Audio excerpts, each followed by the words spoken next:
आपकी आवाज़ news channel में आपનું સ્વાગત છે। સુશાસન દિન પૂર્વ સંધ્યાએ જરૂરિયાત બાળકોને શૈક્ષણિક સાધનો અને ફળનું વિતરણ કરતા શિક્ષક શંકરલાલ ત્રિવેદી।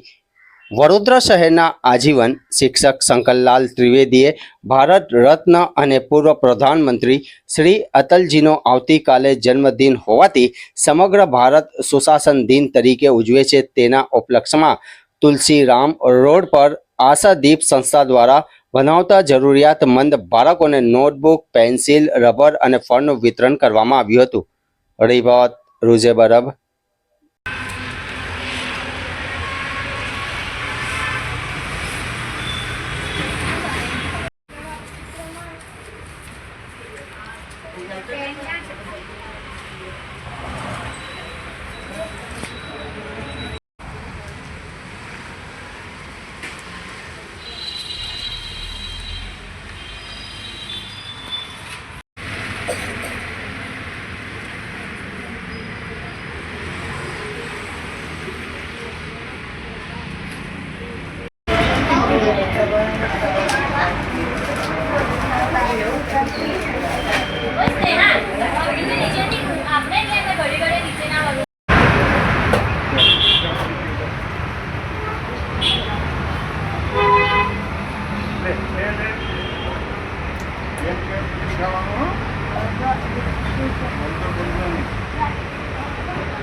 જેનો કયો વિસ્તાર છે? ત્યાં આગળ આશાદીપ સંસ્થા દ્વારા આવા બાળકોને વડોદરા 30થી 40 જગ્યાએ ભણાવે છે।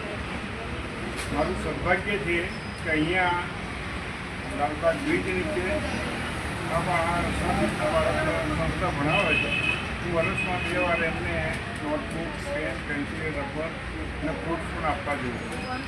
આજરોજ 24 તારીખ છે।